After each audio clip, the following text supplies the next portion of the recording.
great time to celebrate labor.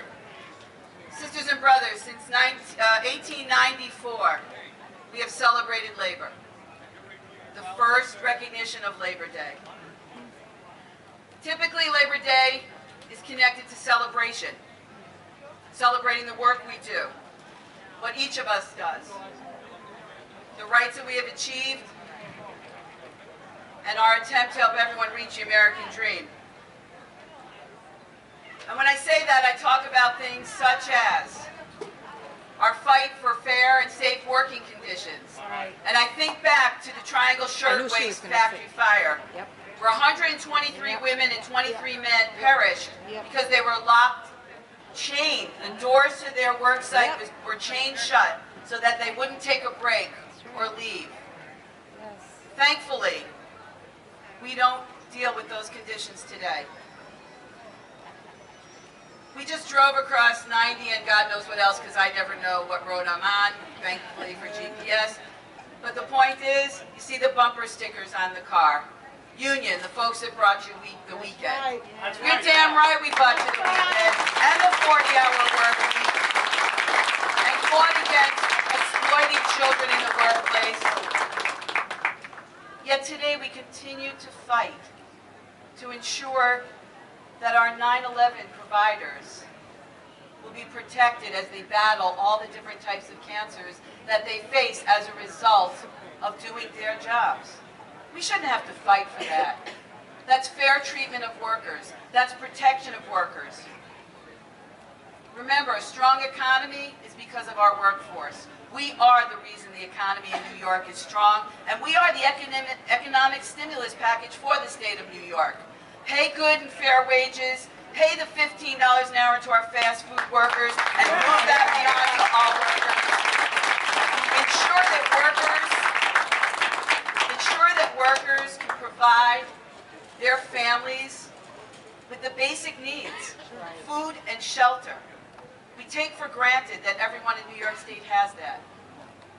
Ensure that the jobs in New York State are created and kept in New York State, and if not, brought back to New York State, and that all families can live with the type of dignity that they should be able to live with. We'll keep fighting. We'll keep fighting for better wages for the working poor. We'll continue to fight against wage theft and overtime abuse. All the things that are necessary for prosperity for all. The good doctor alluded to the fact that I represent a few 100,000 people, about 600,000 men and women of NYSUT. We're educators. We're healthcare professionals. We range from pre-K to higher ed. But the thing I'm most proud about is that we fight for the future.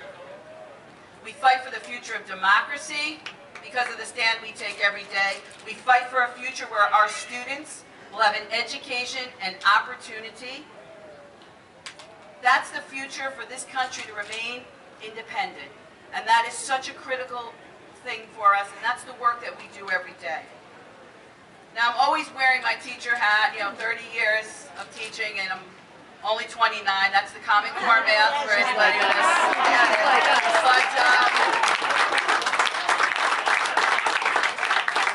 So, just a couple of facts to really bring relevance to the day. In the last 35 years or so, worker productivity increased 64%, yet workers' hourly pay increased less than 9%. Doesn't that make you want to fight back and stand up?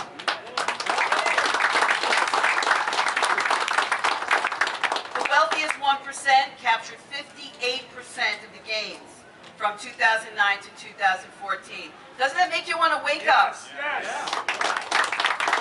And this one's one of the most startling. In 2014, the average CEO was paid 371 times the average wage of the American worker.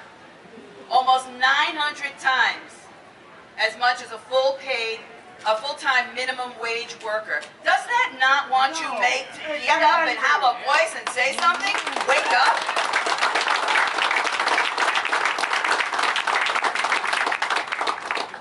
Workers covered by union contracts still earn 14% more than non-union workers.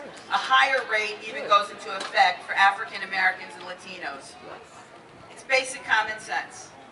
When American workers do well, the economy does well. When the economy does well, jobs are created. When jobs are created, American workers do well. It's cyclical, it's basic, it's simple, and I don't understand why others don't see it. All right. But let's, you agree with me? So sisters and brothers, and I try to rotate that, so if I said sisters and brothers twice, that's just too bad. We leave the fairgrounds to enjoy the rest of the holiday. Let us commit to the spirit of Labor Day, not today, but 365 days a year. I never leave, if you're a NYSUT member, you know I never leave the podium without an ask. Well, today I'm speaking on behalf of labor. Here's my ask. Let's commit to support each other. Right. Be it rallies, get-togethers like this one, in union halls, on picket lines, and more so at the voting booth.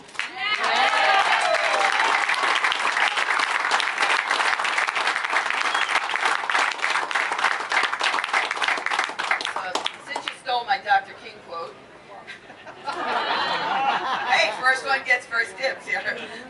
Saul Alinsky, great American organizer and writer, once said, power goes to two poles. Those who have the money and those who have the people. Brothers and sisters, we've got the people. That's right. And the people will take over the money interest every single time. Thank you for being here. God bless America, and more so, God bless this labor movement.